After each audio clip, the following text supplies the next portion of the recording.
Hello and welcome once more to a Darker Days Darkling. This is Darkling number 22 and is the second part in a series that looks at Chronicle design. This time around I am joined once more by my friend James. Hello. And also we are joined by Vergast, aka Steve, who used to appear quite a lot on the old Darker Days forums, and of course is joined by Adrian on Darkling number 21. If you haven't listened to that, go listen to that now. That's full of Dark Ages goodness. But, of course, this is all to do with Chronicle design, and we're going to look at a bit more in depth at preparation and subplots and plotting and that kind of how to plan your Chronicle. Also, we'll look at just how much work you should put in and how much work that your players should put in, and eventually we'll just look at things such as like themes and moods and really how to fit those into your Chronicle so it covers certain types of stories that you want to tell. Right, so I guess everyone's okay, because otherwise they wouldn't be here recording. So James, how are you? How are things going? Pretty well. You know, a very, very busy week. I've taken one of our designers at work is off sick, so I've inherited a load of projects, which have been written in German. So that's good fun. Excellent. And Steve, you're okay? I'm here in body, if not in spirit. I'm nursing a monumental hangover. So the best way to do a podcast is nursing a hangover. Okay, cool. Anyone been doing anything interesting gaming-wise recently, other than, what have I done? Upgraded the laptop, played on Diablo 3. It's nice looking, but a bit click and kill. So, yeah, that's about it for me. Yeah. Games-wise, I've had a look at Fez, which came out recently. It's absolutely beautiful and really nice to the platform game. I've been waiting for it for like 3 years, so it's quite good. Is that the one that changes the perspective? Yeah. Okay. It's a 2D world, but you can rotate it, and that change. You can end up seeing around the back of things. And, okay. Yeah, it's very cool, and oddly enough, it kind of manages to tell a story, even though it's very light and stuff. Whereas, for example, Diablo 3, which had its beta this weekend, though it's got very swanky graphics, I didn't manage to get anywhere near as engaged with the story of that. So yeah. It's a nice one for showing that you don't have to like explicitly state everything. You can hint at stuff. Yeah.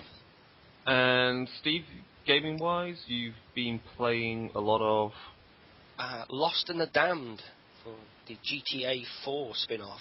Okay. It's a biker kind of driven thing, a bit like Sons of Anarchy. If anybody's seen that TV show, I'm using it as an excuse as it's research because I want to insert a similar kind of gang of anarchs into my current Vampire the Masquerade Chronicle. Okay, cool. That's that the makes excuse. sense. Yeah. So, classic gang of nomadic vampires. Sweet. Yeah. Bit cliche, but cliches are cliches for a reason. They don't get used. Yeah.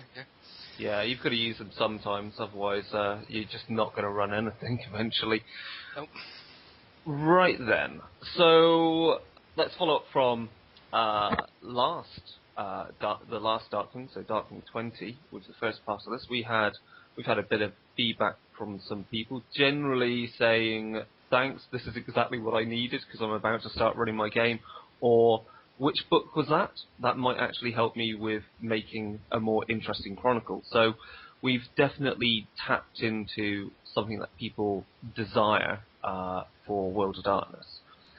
So hopefully this one will be the exact follow-up they need, which is really how to get into the nuts and bolts of putting the Chronicle together. Because last time we were really looking at really kind of the type of Chronicle you'd be running, whether it was sandbox or one long story or episodic, whereas this is more to do with how to populate your Chronicle with information to turn it into an actual plot and setting. So, I think the easiest question to ask is, what sort of preparation should you do and how much? Steve, I asked you that question. We'll start from there. Okay, well, I'm a big believer in being prepared, and as much work as you can put in will give your world that you want to portray, a sense of depth. But don't be surprised if some of the work that you put in never actually sees playtime. I think that's a mistake that a lot of GMs do, or storytellers do, is they don't put the background into the work. They just do a little bit of work along a linear thread. That as soon as you move away from that linear thread, throw their hands up in the air in disarray, blame the PCs, and give up. Yeah.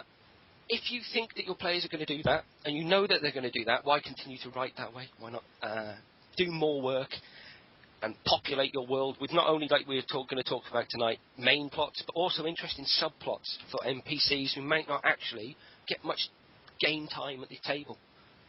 So your thing is, and I've had this before, I've been asked this, is like, why on earth do you write so much plot information or setting information when you're never going to use it? And it's because I actually might use it, I just don't know what the hell you guys are going to do in my game. And it's nice, as you say, it's nice to be prepared when you go, you've gone down that dark alleyway. Well, it just so happens that whatever beastie happens to live down there and will rip your face off.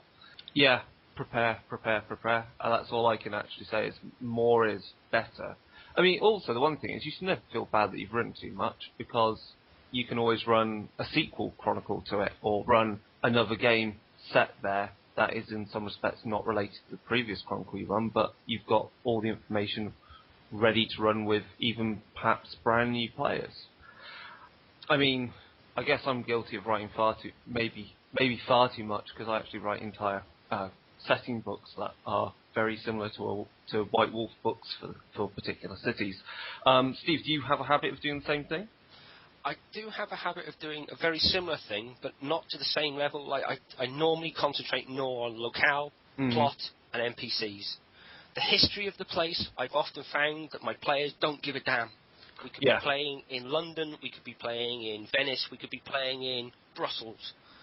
They wouldn't give a damn. It's the story about the vampires, because let's face it, for my players who play Vampire the Masquerade, they want to be vampires. They want to meet other vampires. They don't really want to get involved in mortal affairs too often. So that's hard to get in. Sometimes that's some of the interesting things you can do. When you've put a lot of work in, you can take them down lines that they don't really want to go in, and still show them that there's a mortal side of the city. Yeah. That's really cool. So, James, because obviously you're in the process of actually setting up your Chronicle, what have you done so far in your preparation? Because, of course, this is your first foray into doing this. What do your notes look like? Because your notes right now mostly I would guess, look like maybe look vaguely similar to a stage in the notes I may have at a very early step, or a stage that Steve has, where I have finished the Venice book ebook that I think you've looked at, haven't you, James? Yeah, I've had. You've seen, and it's monumentally, it's fully written out and explicit, with history and plot hooks and so forth for people to use. But my original notes didn't look anywhere near as complete as that. They were more like bullet points and so forth. So, yeah, where are you in your kind of like preparation? How does it look? What kind of things have you got there? Well, I've watched a lot of movies. I've done some research, and I've researched into the history of Hamburg and what kind of stuff's happened here. And I've got some ideas for stories that I like the idea of, but it's coming up to the point of figuring out which is the most important for the setting. And I think, I have an idea. Originally, I was thinking it was going to be this about the ghost of this guy Klaus Stortebeck. The pirate. Yeah, and he sounds really funky, and there's definitely a lot that you could do. Did we talk about it in the last session? I think we talked about that. I know we're definitely going to have to use that pirate as a secret frequency and go into more detail. Yeah, but basically,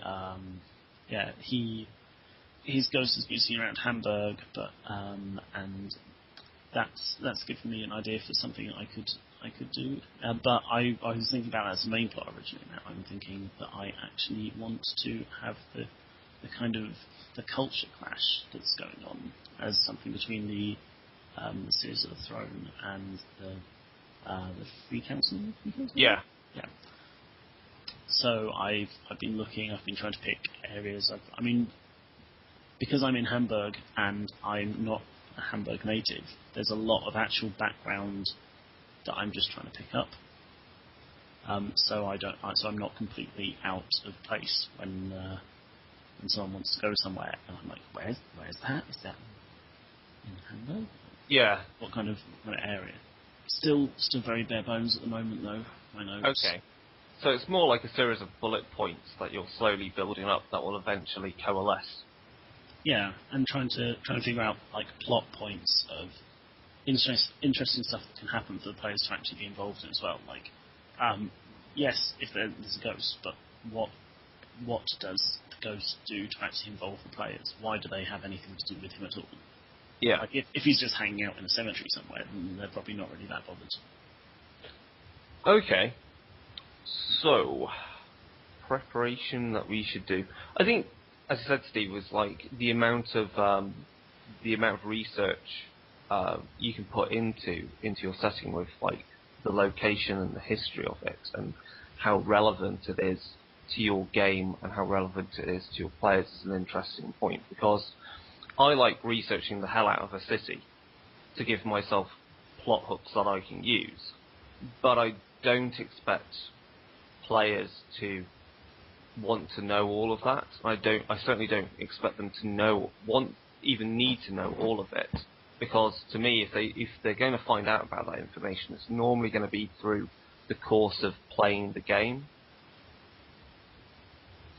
Does that kind of make sense? So, like, revelations about so-and-so did so-and-so when, like, say a particular character NPC that you have in your game was involved in a particular historical event. So if we take, for example, with Manchester, there's the Peterloo Massacre of, like, the 1800s.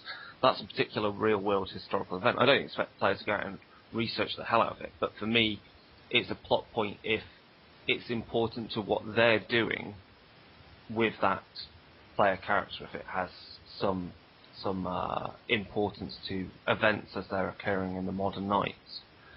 So that's why I researched the hell out of a city setting. But that's, again, like I said before, to give your setting a sense of depth. Some stuff went on before the group turned up. Yeah. Stuff was happening here before you turned up. Stuff will still be happening here after you leave. Exactly. This is sometimes hard for beginner GMs to get their head round, I think, sometimes.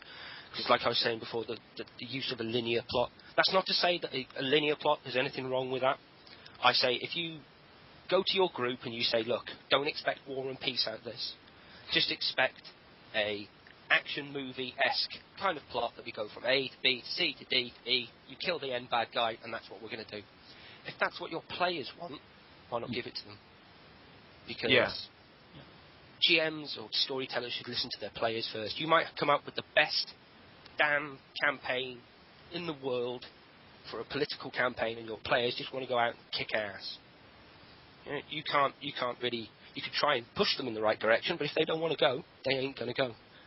And as soon as players start to get bored, that's where kind of NPCs take the brunt of their boredom. What are you going to do? I don't know. I'm going to punch him. Why? Because I'm a bourgeois. Oh, okay. Okay. All right. So it's knowing what you're how I think that's obviously an important thing. Is with all these bits of information and so forth is knowing how much your players will ever want to kind of be invested in kind of listening to those bits of information and putting them together. I mean, my experience of players, I've seen people that just don't give a damn and just kind of trundle through the setting. And then obviously there are players that go, oh, well, that happened there, and then this happened here, so it must mean that, and then they suddenly start going off with their own kind of theories and conclusions, which may or may not be true, but still it's fun to see how they put together the information that I provide through the series of stories and episodes they participate in.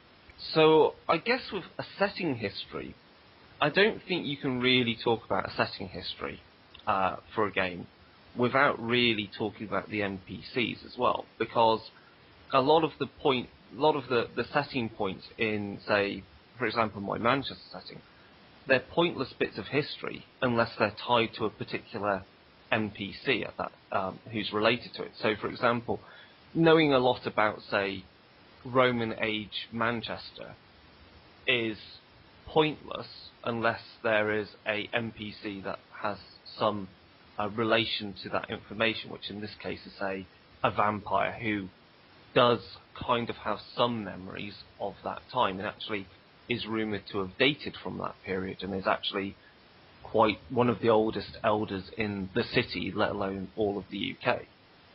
So I think you can't talk about setting history without thinking about your NPCs. Well, that using those points in history that you said before about the massacres, you could also say take the Los Angeles riots as the beginning to the overthrow and the formation of the Free States, say in the old Metaplot, if anybody remembers that. Because that sets a time frame for people when it happened. You know, I don't know the actual date, but whenever it was, that sets that it was 20 years ago, 10 years ago, whatever it was. There's that point in time that everything else has happened since then, and this is how we've got to here. So you could see when monumental events then start happening in your campaign, I think the group then gets the impression that, you know, things can change for the whole kind of setting that you're trying to portray. Because that's the other thing as well. Don't be scared halfway through if you want to lead them down one path and then give them the old switch and take them down a tangent they weren't expecting. For instance, in the campaign that I'm running at the minute, it's set in Pittsburgh in the United States. Okay. It's split into 3 by rivers. That's the only reason I really chose it and expanded upon it from there. 3 sisters are supposed to be running the city, and one of them is killed, and it changes the kind of... That triumvirate being knocked over and being left with 2, and 2 with one of them wanting to grab power, means everything's changing, and the group's been part of that, and notice that things have changed because of that, and people can point to it as a point on your campaign that is having greater effects. That was all with the backdrop of a riot. It was to do with mortal affairs that the group didn't really pay much attention to. But that's because my groups, like I said before, don't really seem to get involved in the mortal world. But I think James, you of course played in my vampire game, and again that idea of like you having the sense of the player characters being involved in major events that are tied to which are now a new turning point of the status quo when there was and the status quo of course occurred due to a major event, say 10 years ago, 20 years ago, for example. Because like so in my vampire setting, you have it's a Carthian run city with a chairman who's been in power since just after the Peterloo massacre, which removed the Lancaster Sanctum from power. And he set himself up as the elected chairman, but he's basically been elected every 5 years for the last however long. So he's kind of just accepted as being in that place. But he's not a prince because you have this board of elected officials. And one of the things I introduced in the setting was that the Ordo Darkling were banned from elections and banned from having a seat on the board back during the when was it? To do with the poll tax riots. So they were using, it's always that's why the historical things are interesting, because you use those points of unrest. It's like, that's when you think, well, that's when any shadow society would use that as a cover to do what they want to get done. And so obviously in my vampire game, James, who was taking part in it, was involved in a new series of elections, because there was a whole, the elected Carthian had just been assassinated, so there was a new Carthian being brought to power. And a whole load of like the Carthians having their own internal fighting, and then eventually having the Ordo Darkling being brought back onto the board of representatives, because that always changed up the politics. And it's just to give, as you say, Steve, it's about the whole giving a sense of monumental events created the setting as it is, as the players are in, but then the players are now involved in events which will again change that setting to be something new and different, and they're involved in kind of creating something in the unknown. Yeah. And I think that's the beauty over tabletop games, over, say, a lot of computer games, that your players can interact with it and change it in a way that is totally unexpected, that can take you in new and interesting ways to a level that computer games haven't got to at the minute. And I think that's the other beauty, the kind of the lost part of role-playing sometimes, is this idea that these stories we tell one another are things that you can talk about, like you and James have a history of role-playing together. You can talk with your friends that form these small stories that you've gone through together. Mm-hmm. This sense of role players being a community, which is often lost sometimes on all of this. That we are little groups of people sharing ideas, and we all have similar kind of stories and that kind of thing. Sometimes we forget about that kind of stuff, but that's nice. That's real nice. And so, James, you're looking at sort of the same sort of kind of plot idea, aren't you? You're looking at, again, kind of the idea of some form of revolution in your game setting. Yeah, like there's at the moment part of the problem, or one of the issues in Hamburg, is gentrification. So all the cultural areas where all the artists used to live are now being bought out by people with loads of money, but they're not actually contributing anything to the culture of that area. And then all of the artists and musicians end up having to move out because they can't afford the new prices. And that kind of push between like money and art, I think, is quite an interesting. It's quite an interesting idea, and I like to pursue that in my chronicle. Cool. Okay. So you were going to say something, Steve? Yeah, I mean that's we were going to talk about theme and mood sometimes. That sometimes a good story can start from just something as small as, like James got there, this idea of a conflict between money and art. That's if you sometimes boil what you want to do down into a simple term, and every time you do something, try and think of these key terms, your theme and your mood, while you're writing all your different bits and pieces, you can still get that across to your players. And so each time you run it, you can do it slightly differently to give a different theme to different groups. Yeah. Starting off with these key kind of points is, I think, the best way to start before you decide on what city you're going to play in, what you're going to do, who's going to do what. Just go to your players and say, this is what I'm thinking of running. Mm-hmm. This is the kind of theme that I'm going to be looking at. Do you guys want to play in a game like that? And then if you get a resounding bunch of yeses, you can take it further and then start expanding upon that.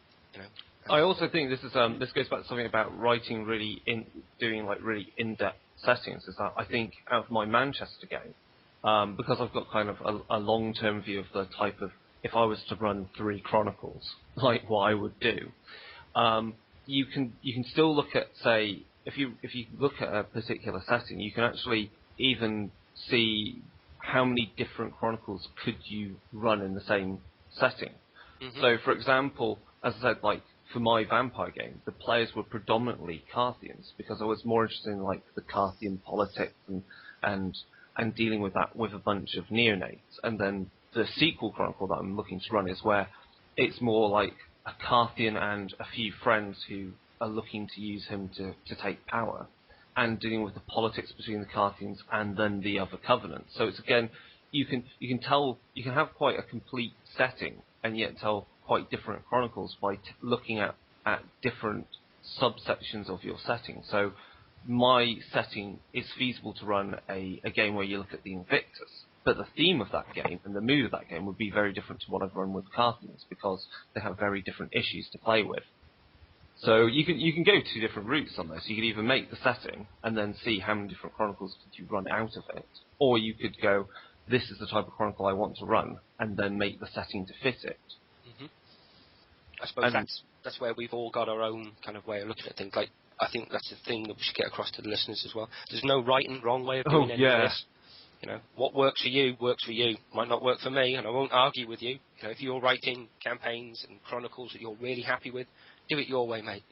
If you think we're talking rubbish, tell us why you think we're talking rubbish, sure. But at least come to us and say, well, this is how I do it. These are the logic. This is the logic behind how I do it. If that works for you, that's brilliant. Yeah. Go for it. So moving a little bit more into this then. So we've talked about setting history and that, it's kind of like building up all those bullet points that you want to make useful, and eventually it might turn into the fact that you've actually researched the entire history of your setting. And again, the important thing to note with this is maybe the difference between how this is maybe a harder or easier task depending upon who you are. If you choose to use a real location or a made-up location. It's a lot. I don't know. For me, it's easier to just find all these plot points by researching an actual real location than just kind of pulling them out of the air and kind of working to fit them all together to be consistent. I'm a little of column A and a little of column B, I think. I really don't mind if I take a setting and change it to how I want it to be. Often I've played in cities that I've never been to. Yeah. And I don't think that's ever had a detrimental effect. So sometimes I feel that, making stuff up to fit in and just making history up as you go along to fit in with your campaign, there's nothing wrong with that either. Well, this I think related to that is that I make, in my World of Darkness Manchester setting, I make the IRA bomb of 96 a little bit bigger because it's the World of Darkness, and I'm not being disrespectful. I'm just saying, I'm just kind of making the point that horrible events occur, and in the World of Darkness, these horrible events are just worse, and want to colour how take that kind of that event and kind of magnify it and show how it influences the city. So you can definitely do that with real world events, like if it's some historical kind of thing such as a particular medieval battle or something like, say, during like the English Civil War. Just how, if you want 5 times more people to have died during that event, because it means there's even more ghosts there and whatever's dealing with the ghosts there and making use of them, then fine, do that. If it just makes it that much darker and grim, then I think there's no reason you can't do that. No, because it's your game. Yeah, exactly. Yeah. So NPCs, how many NPCs do you think do you generally kind of make for your game? I mean, James, have you started kind of putting together some NPCs for your game? NPCs are they're the thing that I hate the most. Right, okay. Because, certainly when I used to run games, like Dungeons & Dragons, for example, you always had to figure out, like, a stat line for someone and skills, because, you never knew when a player was going to decide to spontaneously attack someone, and then you had to have spells all sorted out before, and it was like a lot of work that went on every time. Whereas for World of Darkness, there's not as much stuff. You can quite happily look at someone and go, okay, they're trying to use a computer. They'll probably be reasonably good, so maybe a 2. Yeah. You don't actually have to, I guess, because it's not so interdependent as much. You don't have to have every tiny nuance of like a stat sheet hammered out, as long as you have an idea of who the person is. Well, the thing that a lot of World of Darkness setting books do quite well, the ones that are pre-made, they present characters in, I would say, 3 different ways. You'll have one which kind of has, this is a character, this is what they're meant for, and this is a dice pool, and this is more than likely the only dice pool, or 2 dice pools, that they will ever use when interacting with the player characters. Oh. Okay? Okay. And then you have a character which is a little bit more fleshed out, so it's more like your typical combatant.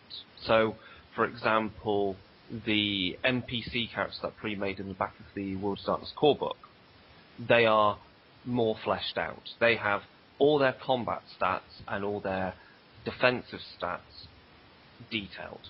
And anything else that might be interesting, so obviously a police officer might have, has things like investigation skill, and then you've also got intimidation, because again, those are things that they will make use of.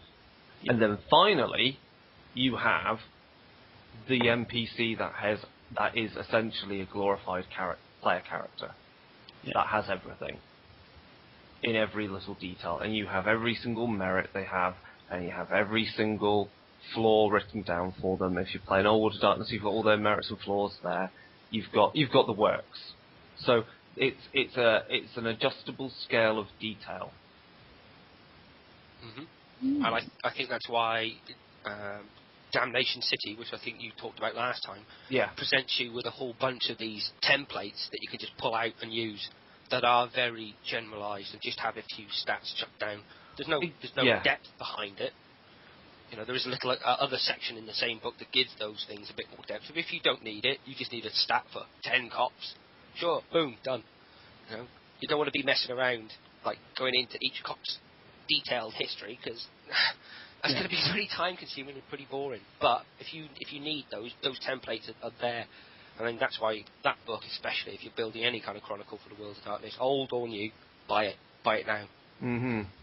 And I think the good thing about like the way you have these templates is if you need to have a police officer turn up again, or whichever combatant that is slightly more or less dangerous or troublesome in whatever way, it's very easy to immediately change that by adding or minusing off a die here or there, or just giving them a specialization, for example. Just so you've got that level of variation, but also, essentially, all police officers at a certain level are the same, because the World of Darkness system is abstract in that level, in that way. Yeah. And that's the same for any World of Darkness game, they're all abstract in that way. And I wish Exalted was more like that way in some respects, because that gives me a headache. But that's a game that's on a related system. That's one where you do get the D&D problem, where you really need to have everything detailed. But, yeah. And you need to spend about £100 on dice. Yes. Cool. How many NPCs, though, do you think would you say is the best point to start having, that you need to have detailed, though, to get your setting to feel like it has some depth, and that you actually have some NPCs that mean something, that are interacting with each other in the setting to create your plot and intrigue? I would say the nice number is maybe around about, I would say starting at somewhere from, I want to say around about 10. Purely because I would make these characters, say, again, let's use vampires as the example.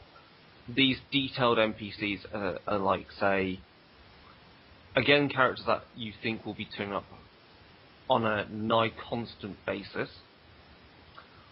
And they're also representative, so you don't need to have the entire rival coterie detailed immediately. Maybe you only need to have their leader detailed up.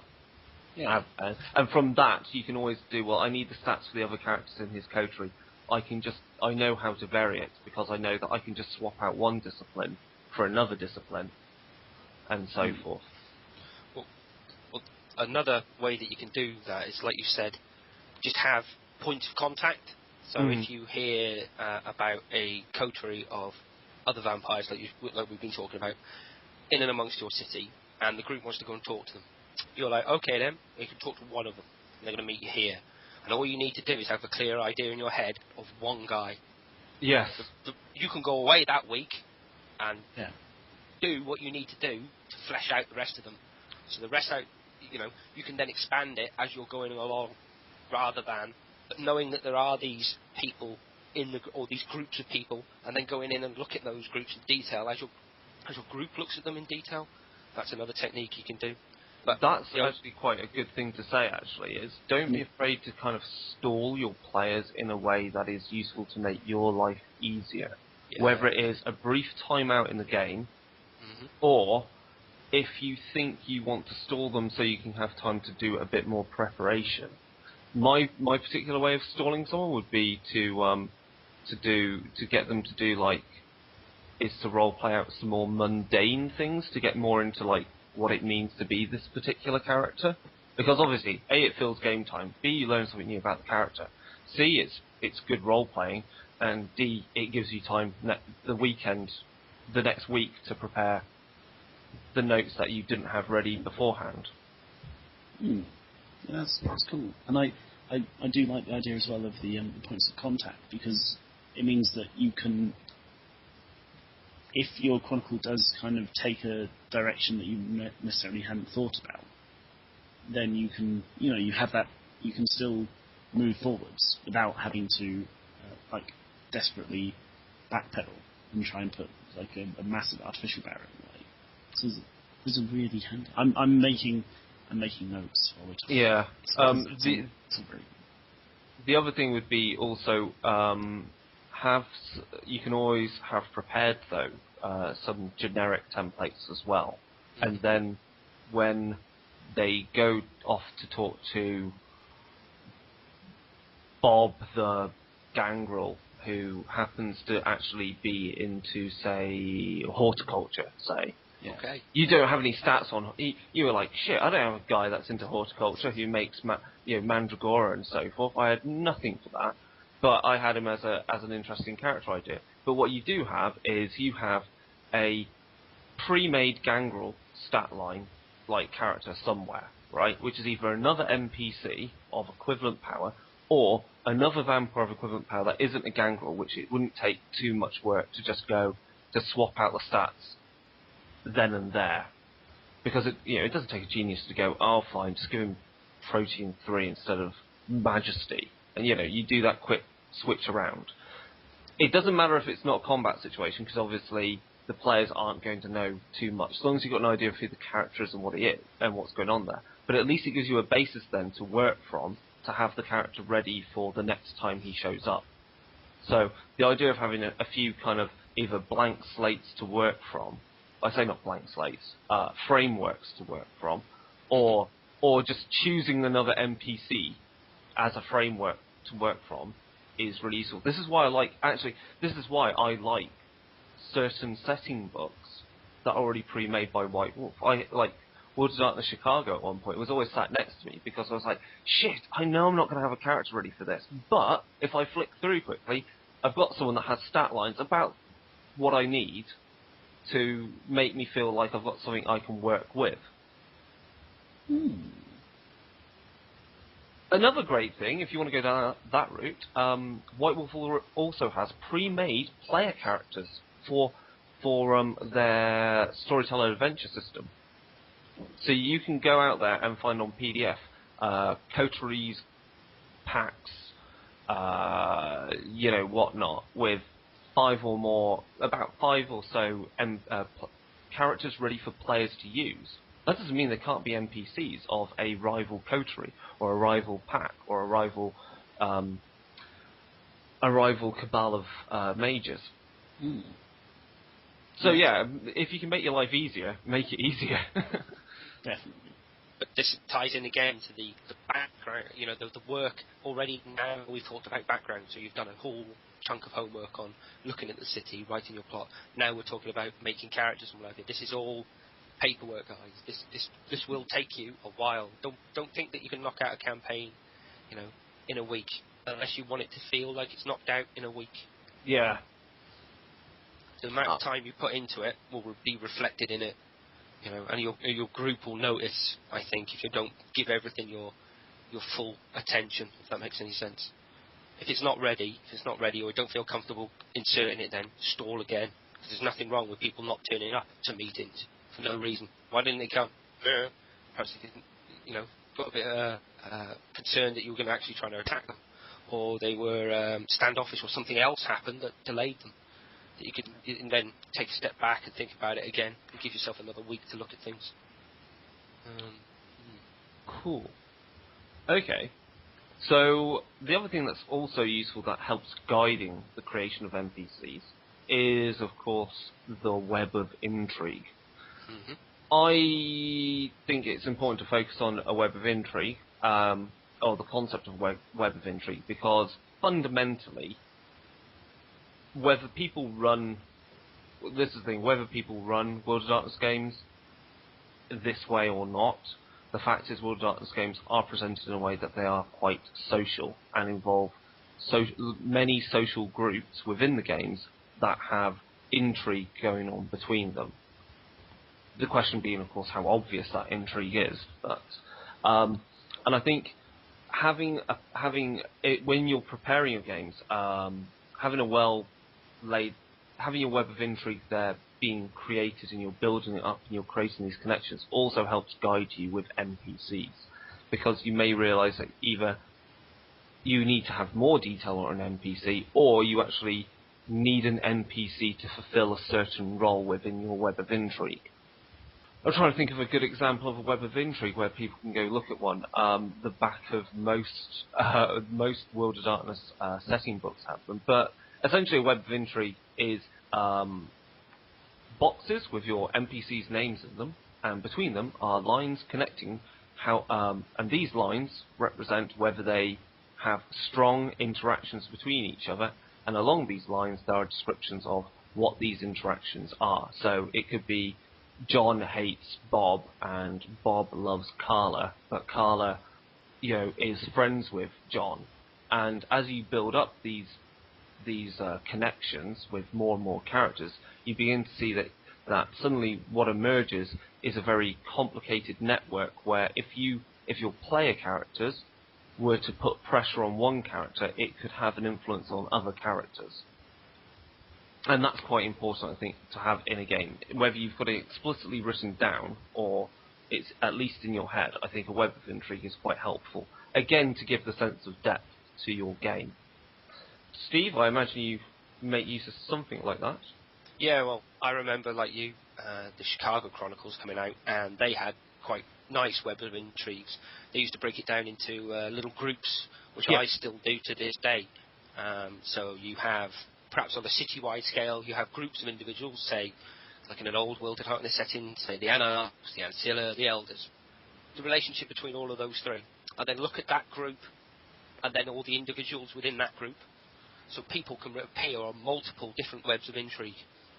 Mm-hmm. And it stops the citywide kind of web of intrigue being so busy, if that makes any sense. Yes. Because if you've got all your subplots and all your plots all linked together or all on one piece of paper, it tends to be a lot of points. It looks like a mess. It looks like a mess, but it's ordered chaos because it makes sense to you. I like to take away from that and just look at the different bits and pieces in a smaller way rather than looking at the big picture sometimes. The great thing about web of intrigue as well is, say when you're starting out creating your setting, you have one key plot in mind. Mm-hmm.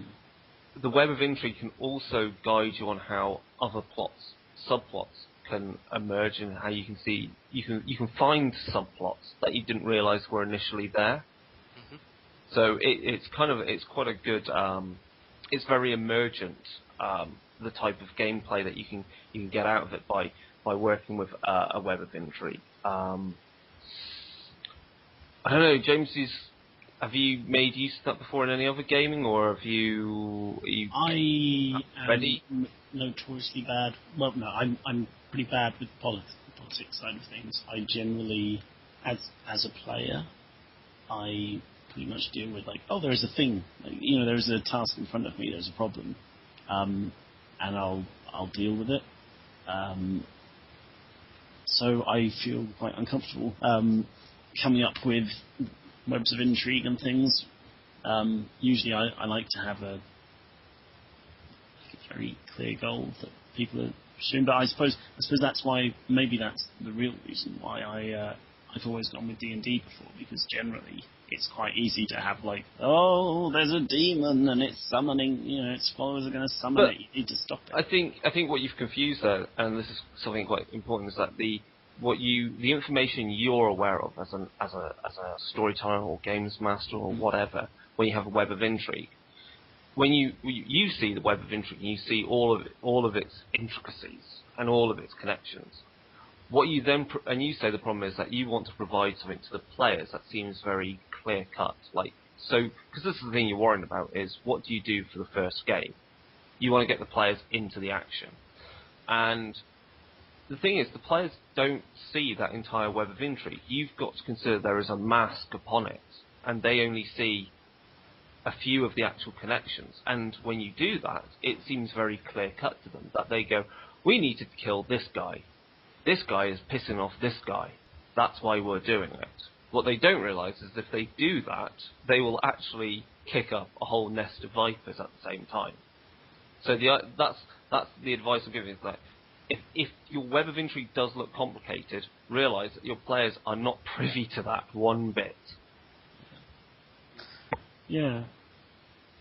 I think another thing to do is to look at your characters, your NPC characters, and before the group enters the city, there is a kind of status quo, for want of a better word, or state of flux, depending on if you want to enter into a shitstorm before you players even get there. But anyway, there is something already happening in your city. Yeah? The way I always look at players is they are, at that point, totally neutral, or seemingly totally neutral. So the first thing I think all NPCs should be in a World of Darkness then is, at first, friendly. Because what's the point in bearing your fangs and using all your disciplines of the first vampire that turns up to say, alright, I'm new here. Alright, then let's kick off. Why would you do that? Yeah. I mean, you never know whether you'll be able to get a chance to use someone. Exactly. The PCs are just a bunch of mooks who can come in and literally do something and don't know what they're doing, because I will give you this seemingly important bauble and you go off and kill my rival, which, leaves me totally scot-free, but you're into it up to your neck. Well, never mind, eh? That's something quite important, is in order to give your players something to work towards, obviously to get them into the game, to get them involved, is you need to have either the following things. You need to have one or more Gandalfs within your collection of NPCs. These being people that will go to your player characters and go, I need you to do this. Whether they're going to screw over your players at the end or not is another matter entirely up to you. The other thing is, if you happen to have a player in your group that is happy with or is experienced with what you're doing, with playing the game, by all means, they can be the Gandalf.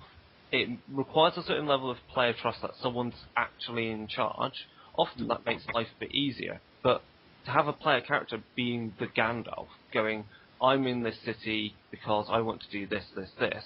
You're my group of employees, to want another term, I don't know, but they're the other players are the mooks they've kind of got hold of for whatever reason, and they're all then working on the same job. It means you're relying on a player to give you a bit more direction on your Chronicle, as in you go, well, your character's done this now, what's his next step in his plans? Because then that gives you plots to the rest of the other players. But you need to have those kind of like Gandalf characters. My players are all going to be pretty new, and definitely that's not a bad thing, though. If they're pretty new to role playing, that's not a bad thing. But for having them as Gandalfs, I would rather have I would rather have some path to set them toddling along. I'd be straightforward with them to begin with. Give them one Gandalf for like the first few episodes, so it gives them some direction. Let them have another Gandalf. See who they prefer. That may give you some ideas with things, and then it's up to you whether you want to. You see where you go with that. If one of the Gandalfs annoys the group of players, then fine. You've got to see what they like. Cool. We think a lot there. Yeah, carry on, Steve. Well, Dee's idea of Gandalf, I think the term would be a little bit better, perhaps mentor-esque character. Yeah. Because Gandalf's got this idea of a lovely old fuzzy fella that's going to really help. Yeah, right, okay. I think that's the other thing as well, to mix things up for your players. Once you feel that they're standing on their feet, remove all these Gandalf characters away from them somehow. Yes. To make them stand on their own feet and start making decisions. Otherwise, you'll end up with them just saying, "Okay, then that's great, but what's Gandalf doing?" Yeah. He's gonna say, chuck his lot in with the Order of Drakkle. Okay, then we're gonna do that, but we don't. None of us want to do that. None of us think that's a good idea. But hey, that's what our mentor's doing, so that's what we're gonna do. Yeah, that's the thing. Is being able to take off the I wouldn't say training wheels, but take away some of that guidance, because obviously when the game gets more interesting is where you've finally got the players to be proactive rather than reactive. And this goes back to the whole thing about how you set up your plot. And we were talking about the null hypothesis of a plot, where your plot is laid out such that where you have not considered the players interacting with it whatsoever. These are just the events that will happen if the players did absolutely jack all. Mm-hmm. And it then becomes more fun is when you've finally got the players into the plot, you've got someone telling them what to do, and then the players are at this point of like, well, why do we need to wait for someone to tell us what to do? Why do we know what's going on, or at least they think they know what's going on. Why don't we just get it done now before it happens later? And that's what you want to have happen, is you want to kind of slowly guide the players to the point of being proactive rather than reactive with your plot. Because that's where it's fun. That's when the curveballs come out. You're suddenly looking at your players like going, you're going off to kill him? Now? And you look at your notes and go, shit, okay. If they do this changes everything. Yeah, but then that's why the fun of GMing. Yeah. That's all storytelling. That's where it's the fun side. And that's where some people lose that as well, that, I've got to do this, and it's got to be this, and it's got to be that. It doesn't have to be anything. It just needs to be fun. Okay. That's all you've got to do. So. The next bit I wanted to move on to is there a point where, in this preparation, we're going to assume you're still getting your settings sorted out, you've got your NPCs, you've got your web of intrigue, you've researched possibly all the way back to whenever with Sheffield or San Francisco or whichever city or Mozambique or wherever you're setting your game. When is there too much? And when I say this, I don't just mean the setting itself or the NPCs, the web of intrigue. I mean also all those optional bits in all the other books, because this goes for Old and New World of Darkness. There is a lot of extras, and they are all completely optional. Even though some people may treat them as they're all completely required. Do you need all the other splats in your setting? Do you really need to consider what the mage is doing in your vampire game? Maybe you do, maybe you don't want to. Do you really want every single bloodline as an option in your setting? Do you really want players to turn up playing, one of the Bureaucramen, for example? Do you need to make use of all of the rules in all the books?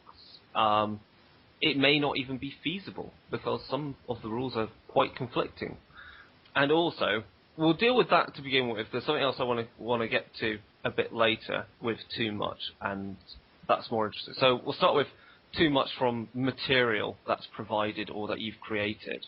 James, considering you're putting stuff together, you're dealing with Mage the Awakening. Are there books that you've looked at and gone, no, I do not want to deal with any of that, that's far too much, or it's far too complicated, or it really would screw up this type of game I would want to play, or run?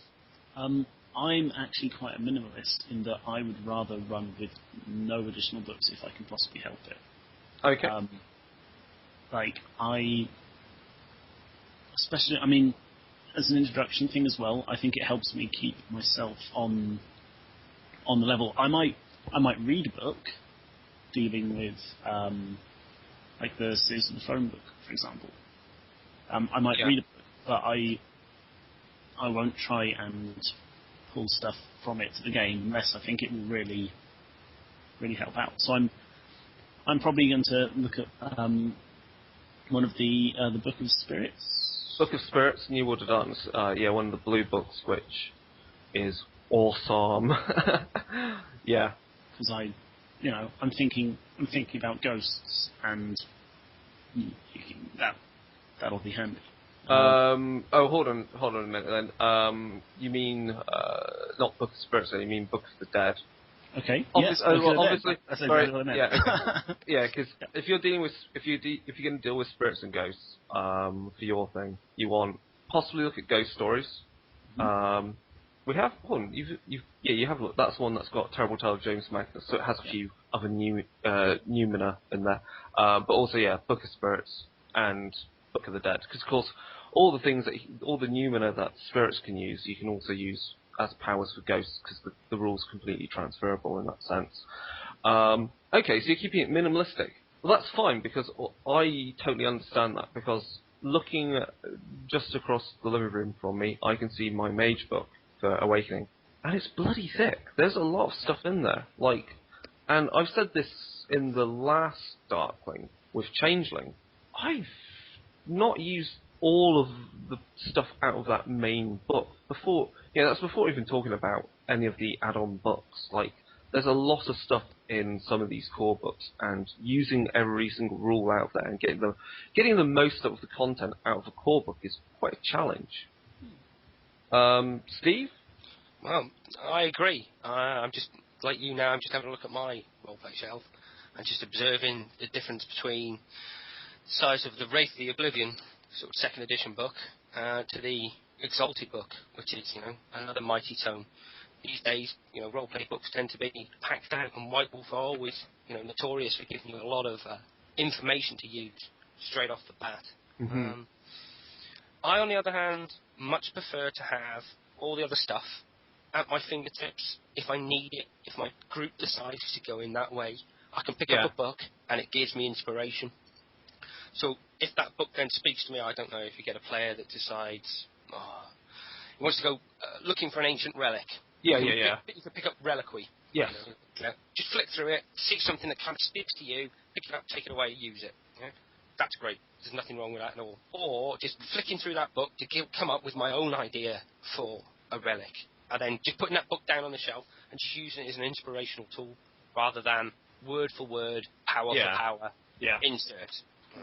The other thing I was getting at, though, with this is also with the whole different bloodlines and so forth, is that, so for example, with the Vampire game around, predominantly all the players were playing characters that were all Carthians. Mm-hmm. And I think sometimes it can be perceived that all these books have all these options, and a player is allowed to play anything he wants. And it's like, well, hold on a minute. It may not all fit together and make a consistent setting, or just is not balanced and is actually a complete headache for the storyteller. So would I allow all the bloodlines to be usable in my Chronicle from Bloodlines the Hidden? God, no. Some of them I frickin' hate. So I don't think a storyteller should be afraid of saying, no, you cannot play in this Chronicle Werewolves of the Blood Talons, for example. No, you cannot be... you can't be changelings of the Autumn Court, or all your characters are changelings of the Autumn Court, because by doing that, it means that I feel as a storyteller, it gives me a bit more control over what options the players are having, and I can be a bit more focused on certain plots. And it also means you can also get the group to be gelled together a lot more. You can funnel them so that they have a lot more in common, so it makes sense for why they're together, yet while you still allow enough options so that their characters are individuals. Yeah. I guess if your main plot that you want to run is that, like the Autumn Court, we're going to take over city, having one person from the Autumn Court, they're likely to be like, hang on a minute, wait, I'm not so worried about that as an option. Yeah. Does that make sense? No, that makes sense. It's sometimes you've got to be careful, like what you feel should be included in the game. I mean, it could come across as, I mean, I guess Old World of Darkness may have this problem a lot, is that there's possibly some people have the expectation that everything in every book is a valid option for creating their character, when really that's going to cause a lot of headaches for what you're wanting to run. I always use the rule of thumb that if somebody wants to run something so desperately, because they really want to do something, often it's based out of two things, and one's good and one's bad. Yeah. The good one for me is they see an interesting thing that they can do with that character because that kind of bloodline, sect, mage, werewolf, whatever, speaks to them, and they come up with this interesting character that has got a lot of thought into it. And also add something amazing to your Chronicle that you hadn't thought of even. Exactly. If your player then, on the other side of that, if your player turns around and says, I want it for this power, it's like, no. Don't be afraid, like you say, don't be afraid to just say, no, mate. You're not having it just for that one power. Yeah, okay, whatever. I mean, that's the other problem. I think that, again, that you always, when you're writing anything for a game, always have your players in mind. If you've got a guy who wants to go around every week kicking somebody's ass, he's going to be pretty upset if he's got to sit around and talk to a bunch of higher ups all evening and doesn't get to kick someone's ass. You've got to think about what your players want, not just what you want as well. If that makes any sense. The other thing I would say with that, because this gets into, this obviously is leading us into the idea that you need your players, or how much information do you need your players to provide you about that character beforehand for writing your chronicle? Is that there's also, I would say, is there what's the feeling of how much information you need your players to read beforehand for a game? I'm of the feeling of like, if the players have got an idea of what type of character they want to play, whether the person first before you even add on the are they a vampire or a werewolf or anything, is that I usually listen to them first about what kind of thing they want to play, and then present them the options and the information relevant with that character concept, rather than going, you want to play a Deva, so you need to go off now and read the entirety of the Deva clan book. It's like, whoa, that's, if they want to read it eventually, I feel fine, but I think there's enough stuff on wikis and so forth that a storyteller can guide players to read the relevant information. I don't think they need to know the entire history of the Tremere back to year dot in order to make a valid Tremere character. I think they just need to know the relevant information, that is, who is their character as a mortal beforehand, who sired them, and what were the reasons for that, and where do they fit into society at that point in time. And also, how do you feel about that? Yeah, because that's sometimes the thing that a lot of people forget is like, so this has happened, and this has happened, and this happened, and this happened, and this happened. Hardly ever do you see, and then I felt this, and then I felt that, and then I felt it. It's like, okay, well, how do you feel about all that? Okay. I got turned into a bloody werewolf. How do you feel about it? Don't know, I can lick my balls now. It's like... Yeah, exactly. Yeah.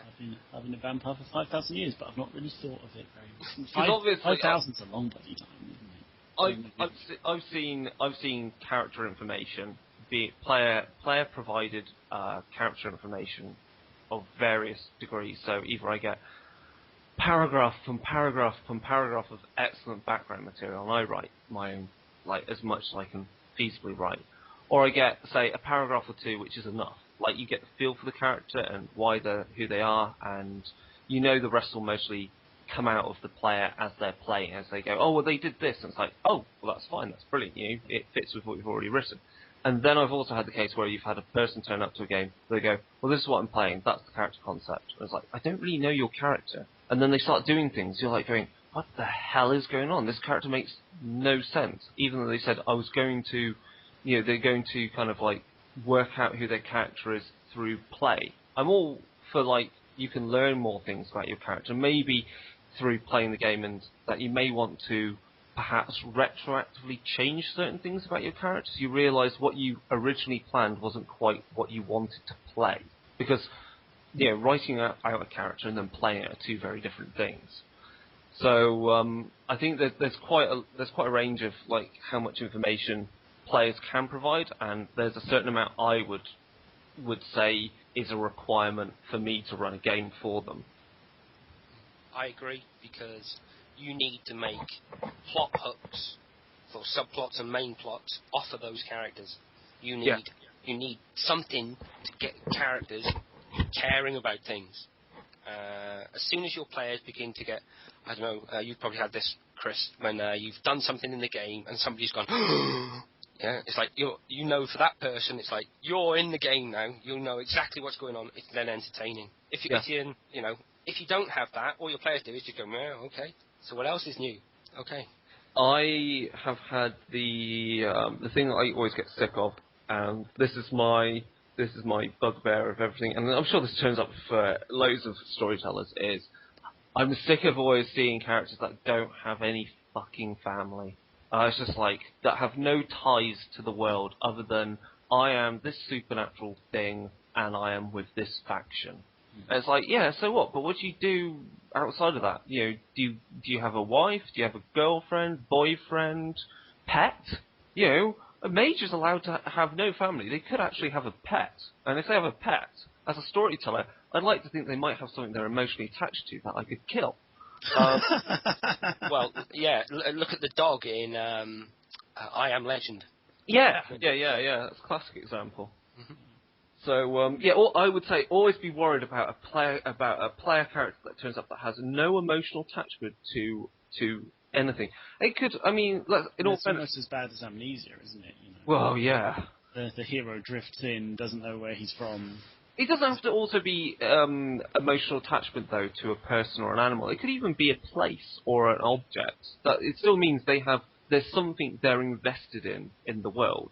I was thinking, as you were saying, an attachment doesn't have to be to a person; it could be to a place. You could have, for example, a vampire or something who got turned hundreds of years ago, but he still goes to his local pub. Admittedly, he's going for a different sort of drink nowadays. He could literally be going there though and spending the blood point. He's using the power of the blood just so he can sip at his favourite pint, just so he can bring back those foggy memories he had. I mean, and that's really cool because that leads on to the idea that player characters. One of the things I always like to have from player characters, and also in NPCs, quirks. Quirks are great. But we can talk about that in a bit more in a minute. You're going to say, Steve? I was just going to say that when you have these kind of concept with characters, I always find that just taking the player aside at a game, I mean, for those who are old enough, go down the pub, and just have a chat about the character, so you two kind of exchange. What some people are really bad at sitting down and writing down what they mean. Yeah. And other people are really good at it. I find that people who are bad at it just would rather tell you, and you need to make your own notes from that. So don't be surprised if you need to take one or two of your players out of the game, away from everyone else, where they can just on one-on-one chat, like I say, chat down the pub over a couple of pints with your characters. You can get a lot fleshed out really quickly that you can expand upon for your player that otherwise you wouldn't have had. So that's another way of dealing with your character background, is how you get it delivered to you, rather than have somebody write down something. Like a lot of my friends, we're not in academic lines of work. We're in kind of more manual kind of work. So, we don't sit at computers all day. Yeah. So then, you know what I mean? For us, it's like, okay. But then going down the pub and having a chat, getting your notes on your iPhone or whatever, great, you've got it done. And you've got that understanding between each other. And that's all you're looking for. Cool. So we've talked a lot about how much is too much maybe in a game, and extra books and so forth. Next up, though, is plot-wise. Now we've already talked about plotting and subplots, and that you can take from NPCs and characters and create your main plots and subplots. And so these are events that you string out, and we talked about the null hypothesis, which is where you've got the string of events and how they intertwine, assuming the players don't perturb them by taking action at some point along that series of events that stretches on into the future. But then, is there a point where you can have too many plots and it is too complex? I think definitely. Yeah. Yes. I think if your group is presented with too many options too quickly, they're just numb to everything else. They just get lost in the kind of depth of it, because they just feel so frightened to do anything because they don't understand. Just for you've written it. You understand all these little injuries and that. And sometimes it is a good idea just to look at your work and say, perhaps if it's a great subplot, is it really going to be needed if the plot, and you've got a couple of other subplots running as well, a third or fourth subplot, things get a bit sticky. It's a case of stepping back and looking at it as a whole. Also, I think one of the things is important to foster in players is that it's okay to take risks with these plots, to try and show them that if they think they can push forward with a plot and try and resolve something, or at least go down a line of investigation, and they're afraid of going down that route because it may actually cause a lot more trouble for them, it's still to show that they're not going to get anything done unless they take a risk. So I would say with that example is maybe let them take the risk. If it does screw up, fine, it does screw up, but also make it a screw up that's kind of like they become someone's enemy yet also at the same time maybe gain a new ally who hates that person as well, which may mean that the setting with regards to the players as they interact with it is maybe a bit more complicated, because now they've got one brand new enemy and they've got a new ally here, and someone that a new person is now on their scopes that they don't know where they sit. But at least you need to show them that because they've taken the risk, they have pushed the plot on. They have revealed things and they've resolved things, and they now have a feel for what risks they can take and can't take. I think that's really important to drive into players, is being able to feel like they can push the plot forward.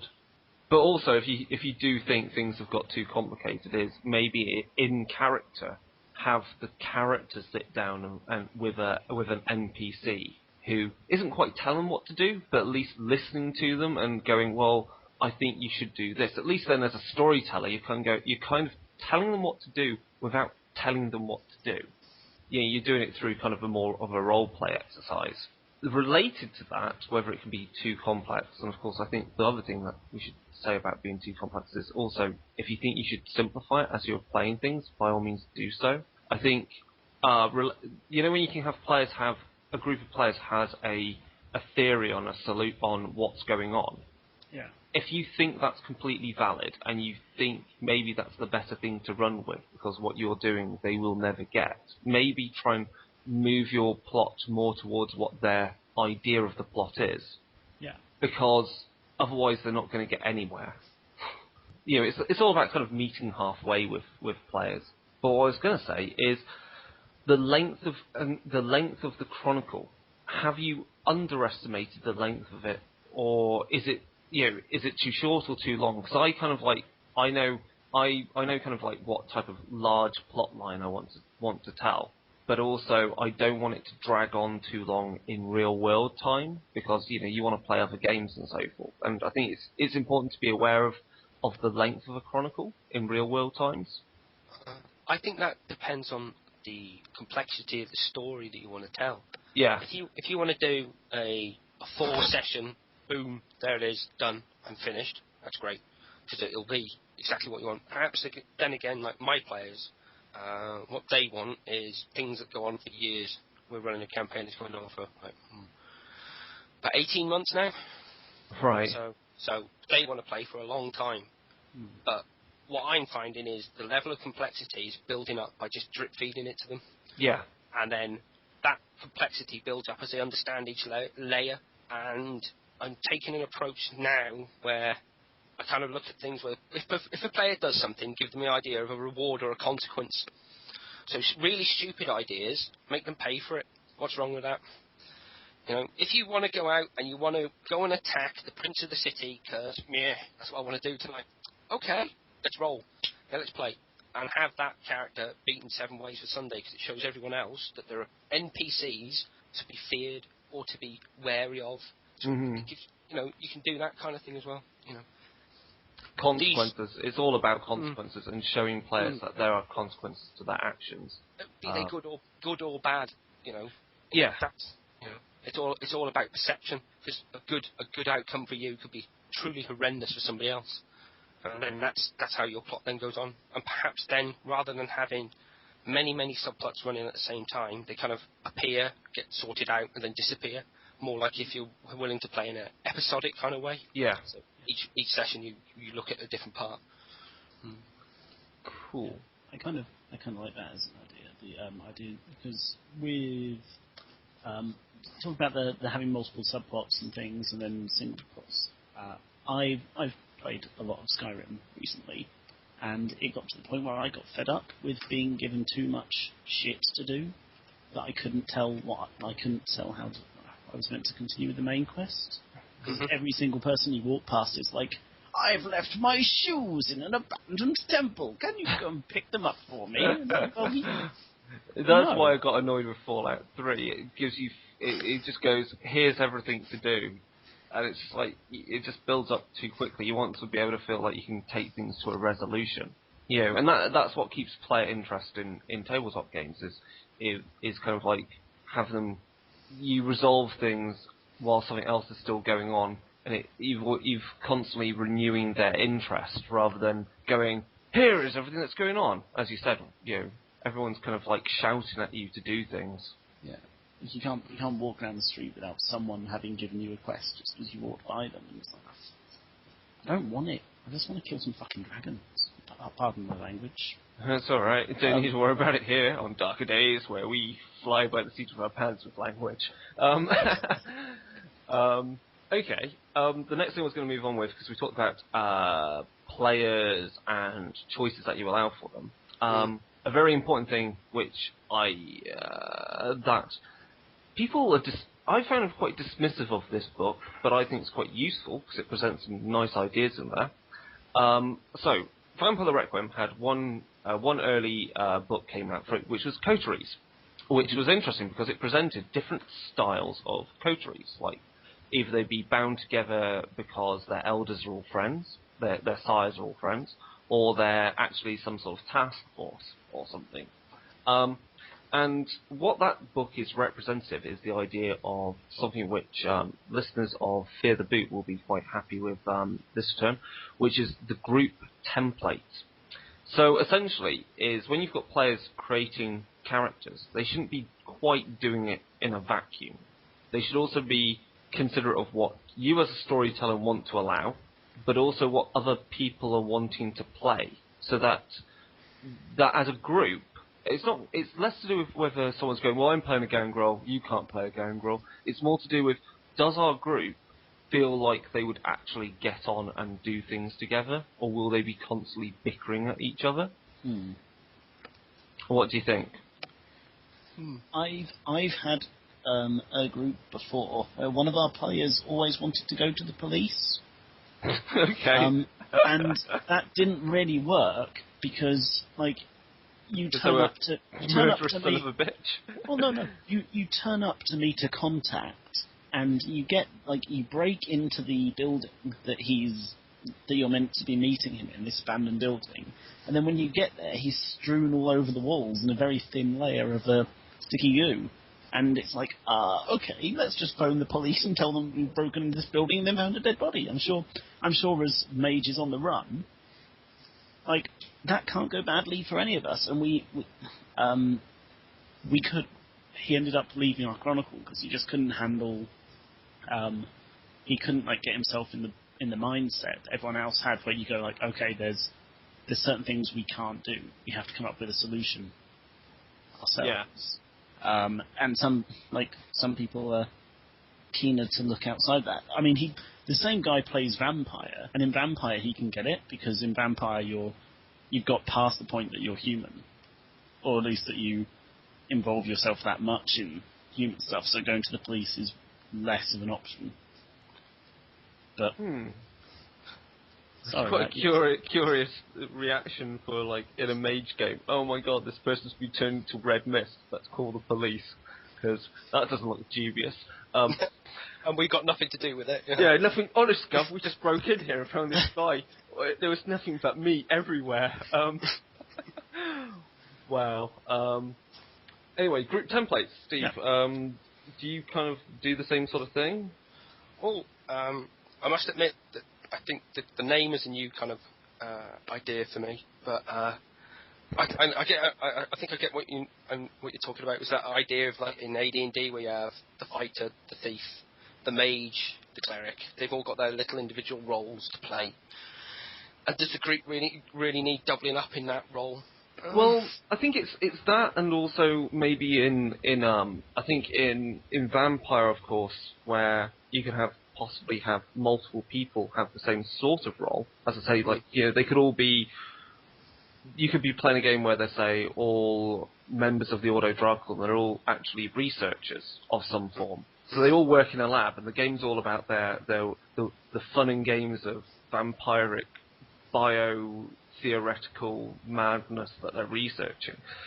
But the group template then is more of a focus on why do they actually get on together? What is it beyond the fact that they're all Ordo Darkling? They're maybe, and a few of them are from the same clan, and a few of them maybe are from the same city originally. It's more to do with why are they a group, rather than going, you all arrive in a bar and you don't know each other, but you've got a mission to do. And it's like, but the characters that maybe in that case the players have written technically would hate the hell out of each other, maybe, or it causes more conflict. I think it's important that you have maybe at the start a kind of inbuilt level of the player characters being a team for whatever reason. Mm. I mean, even if it's just an obligation, each of them has been in big trouble, and someone has got them out of it, and then he's making them do them all a favour. Well, yeah. It doesn't have to be like they all used to play baseball or something back when they were young. Yeah. Like a comic book wise, what's a classic group template? The Suicide Squad from DC. Why do they work together? Because they've all got explosive collars around their necks. Mm-hmm. That's why they follow the mission. They have to follow the mission, and screwing with each other in game doesn't work for that group template. Yeah. I think another interesting technique to do is each player will have if they've done the right thing and come to you with background and things, it's things that need to be resolved for them, why they're there, exactly what we've just been talking about, why they're there, what they've come here for. So, for instance, your ex-wife has been killed and your children have disappeared. Okay, you may be a mage, but you still might care about that, or you may be a vampire, but still care about that. You go in and look at this kind of area. You don't know who to contact, and you give the information that player needs to another player. Yeah. So they all have the answers to each other's initial secrets or initial problems. So to begin with, it's like, oh, right, well, I've heard about this dude. He's a gangrel. Well, I'm a gangrel. Yeah, but he knows something that you don't know. So it could give them a point to start from, a point to start a relationship. Yeah. It doesn't need to necessarily be good or bad, but it's a point to start from. So that's pretty cool. Okay, I think that kind of resolves that idea. As I say, I think Coteries with Vampire the Requiem had a really good example of those kind of concepts there. So, finally, I think we really get into the last bit of a Chronicle outline, which is really beginning to write all this stuff together, because you've got now, and we've got we've talked about, you've got your NPCs, you've done your setting history, you've got a web of intrigue, you've decided that you're not going to use World of Darkness Boglings, you're not going to use, I would love to see a World of Darkness Boglings, by the way, if you remember the toys. And you've got a group template. You've decided, and you've given certain limitations and freedoms on what things are allowing within the game and what rules you're using. So you've decided that you're going to play your game a bit more like what was it? It's in what's the book that came out recently? I need to review that one. Strange Dead Love has got different remixes on Chronicles, and Mage Noir is a remix of that, and various other books have remixes on the basic Chronicles. Even Steve, you remember in Vampire the Masquerade in Revised they brought out, was it the Storyteller's Handbook, or was it the Storyteller's Guide, which had all the different Vampire the Masquerade remixes, where it gave you the option where there are no clans or those kind of alterations. I think it's the Storyteller's Handbook. I know the book you're talking about, yeah. Yeah, so exactly, you've taken all these things into consideration in the creation of your Chronicle. That's going towards the creation of your Chronicle. Mm. And we're now finally into the bit which is writing the Chronicle and your subplots, and really other things to really consider, because we've got on here themes and moods and how to get them across to players. And that's something you added in, Steve. So what were you wanting to say about that? Well, I always like to have a feel to what I'm doing, and that feel is easier to portray. You can watch certain movies, say, I know, a Ben Stiller movie, that's just going to make you laugh. It's got that kind of fuzzy feel to it. You watch a movie like Seven, that movie's got a different kind of feel, even the way that it's kind of shot, it's quite pale, and the music's quite different and dramatic. And then using that to come across, I like to play dark games. I like to really take my group into the world of darkness I'm always been a big fan of kind of mature themes in a game like this, because the books are littered with references to mature themes. So I'm guessing the line that you don't cross is really, really, really far then. Well, in the direction of dark. I take my cue from one of the books that says, if you're intended to run a dark game, go to your players and tell them what you think you're going to put in. Yeah. Tell them before you start. Yeah, because some people don't really want to be shocked, don't really want to think about stuff like that. If I come to you and say, I really want to play a game where we're going to look at things like drug addiction.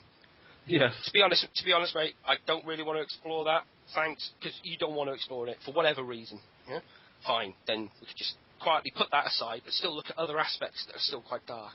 Yeah, Sam isn't squeamish, and that's why her characters have always allowed me to highlight the darker aspects of the world of darkness, which is always useful when you've got someone to back you up like that. So yeah, themes and moods. Like, yeah, I definitely have the same thing. Like, if I was to describe, like, there's different. I guess there's multiple different themes and moods which relate to the Chronicle I'm running. So there's a theme and mood for, say, the city and how I'm going to portray it. Mm-hmm. And then there is a theme and mood for the type of the main plot arc that I'm going to run. Mm-hmm. And then there is a theme and mood for the type of stories for individual episodes I run, and also for subplots, and also the things that I look at for individual player characters. So, you know, Manchester to me is red brick buildings from the Victorian period, meeting the steel and glass of the modern buildings. So it's all about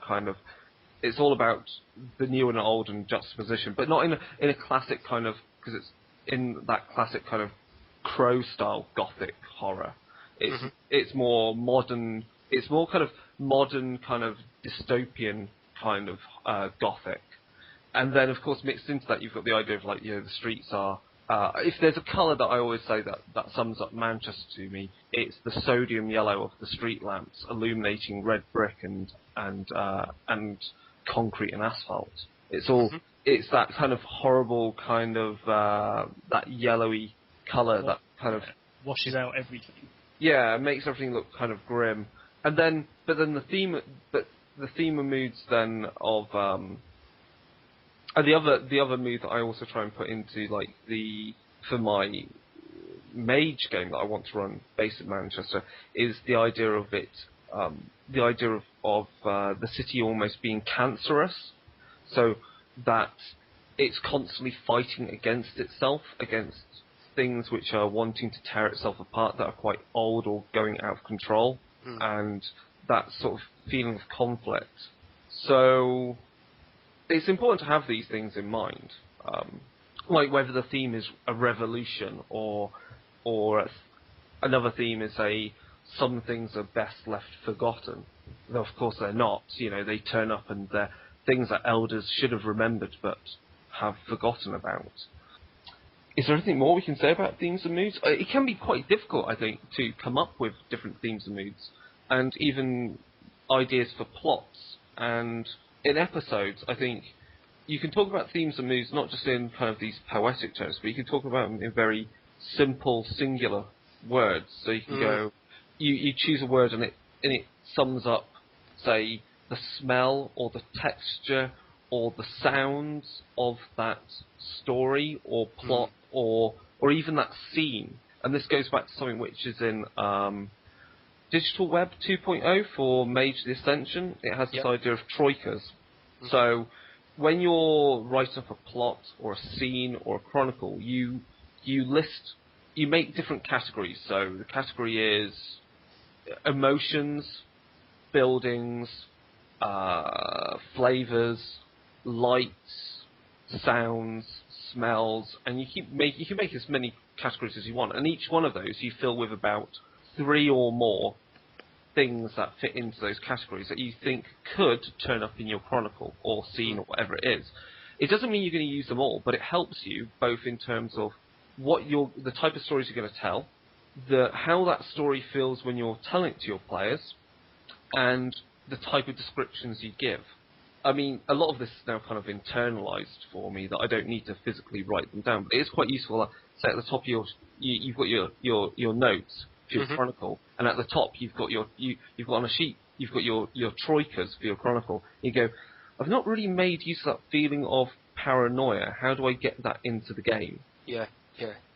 This is exactly what I was trying to sum up when I was talking to you about this. Is this idea of your theme and mood, and everything comes away from that. Like for my Pittsburgh campaign that I'm running, I chose a city divided into 3 because divisions is one of the themes that I'm exploring. The idea that the city is separated by location, physicality. It's separated by politics. You're separated by generation. You're separated by your status. All these divisions of separation that people are being pushed apart. And that I always kind of, every time I read through my notes, I just read almost like a mission statement for the beginning. What are you trying to get across in this, and this idea of divisions? But also on the flip side, when, like you, I'd like to have multiple themes. So as you're writing a scene or a plot with an idea of a theme that you want to explore in that plot, you just keep going back to it and say, okay then, well, it's like this. This can also help you and show you, say, where it should be set, how you're going to pace it, what kind of music you can use if you're a big fan of using music at your table. Yeah, I do all the time. Yeah, same here. Music can get a lot about theme in straight away, really quickly, and then it's all these ideas, and that's just coming from just thinking for 2 seconds about what you're trying to portray in it before you put pen to paper. James? Any ideas on this? Have you been thinking in the same way, or? I mean, I always like how having a conclusive movie or theme something it really helps keep everything on track. I mean, I mentioned last time that I finished. Well, I was watching Buffy a lot, and I finished it now. But it does have its kind of mood throughout the whole thing. I mean, they have their kind of flippant asides. Yeah. But there's still there's this kind of dread and kind of feel of learning who you are and becoming throughout the whole thing, and that really, all of the episode, well, not necessarily all of them, but most of the episodes are themed to help keep with the theme and the mood. There's an individual monster will highlight I think I said this last time, didn't I? Yeah. The individual monster will highlight something that helps build up towards the whole. I do like to try and work with a general idea. There's a suffocating feeling in Hamburg, and part of that is because of the the air is really smoggy and it's a very industrial city, and it does feel like it's suffocating people. And that was something that that made me think about it as a idea originally. And one of my first plots that I thought about was there's lots of rules against smoking in public places, but no one enforces them. Okay. So there's just the smog and the smoke, and so I'd thought about that suffocating feeling that you get where you just you can't, where it's all too much, and it crowds around you. And I wanted to have that as part of my Chronicle. Admittedly, now that I've thought about moving my main plot to being the culture crash thing. But the culture is something that surrounds you as well. Yes. So you can still be kind of suffocated by for me, by a foreign culture. I find it almost as hard to understand as I find it hard to breathe when it's the smoke is yeah. But yeah, I'm starting to babble a little bit. Did that? No, that kind of makes sense. Don't worry. It makes sense. Cool. I think we've covered pretty much all of our points, have we, on the show notes here? I think the key thing I think we've obviously looked at, because it's very difficult to say. I've got a thing here. One of the show notes is bullet points is how to write the Chronicle for the group. I think really all these things are how you should think about plotting for your group. because you can't just write the plot without knowing all of these bits of information, or at least you could do, but I don't think it'd be very easy. And I think also the things we've spoken about will be applicable when we talk later about planning and running sessions, because all these things to think about are all important to have in mind when writing out what you're going to run in a particular gaming session, or for the episode that you're running. And of course, you don't need to write metric tons of notes. You can be quite sparse, bullet points and so forth. And they'll all kind of, as you go through this, I mean, I can't think of the amount of notebooks I went through until I finally had something that looked like my Venice setting for Changeling. I mean, it kind of emerged out of like piles of paper and of notes and stuff I had on computers, and then finally becomes this final Word document. When you look at it, you go, that's a setting?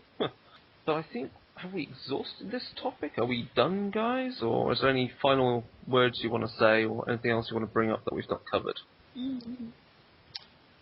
I think we've about covered everything, I think. Yeah. No, I think we've done very well on that. Cool. So, let's wrap up then. So for the next Darkling, whenever that one occurs, I won't know the Darkling number, because of course it depends upon other things being recorded. We should be looking, I think, more in detail and at designing a intrigue. And this leads on into plotting for episodes as well. So it's kind of more about clues and how to think about how to give out clues to players, and how to do the reveals, and how to look at railroading plots and how to avoid them, or at least how to disguise the fact you're railroading, but still make it feel playable, because obviously it depends upon how you want to run your game. Maybe a bit more into looking at designing NPCs, how not to make a Count Von Badass, and why a Count Von Badass is wrong, in my opinion. And again, more about detail and cliches and stereotypes and archetypes. As always, we can be contacted via Facebook, we can be contacted by Google+. We have a Posterous blog where I'm sure James and Steve, if you want to blog about anything gaming-wise, it even includes reviews of computer games, because as James has pointed out in the previous podcast of this series, that, look, computer games are a great source of inspiration, so, talking about computer games with relation to role-playing and so forth is quite helpful. So yeah, we have a Posterous for blogging. What else do we have? And we have a Twitter as well, which we Twitter things when we do. And, of course, we have an email, which you can get in contact with us, and that email is darkerdaysradio@gmail.com. And, of course, by all means, because I plug them and they're good podcasts to listen to, for more info, general info on other roleplay games and the type of things that we talked about, Fear the Boot's really useful. I can't speak anything more about them other than they're bloody great. And if you want to listen to anything hilarious, listen to Kicked in the Dice Bags, because I'm hoping to get one of those guys on there, coming on to Darker Days at some point in the future, because he runs some World of Darkness games of his own, so it'd be quite interesting to see what he has to say. Right. Anything else I should plug? I think that's about it. So, it's goodbye from myself, Chris, and it is goodbye from James.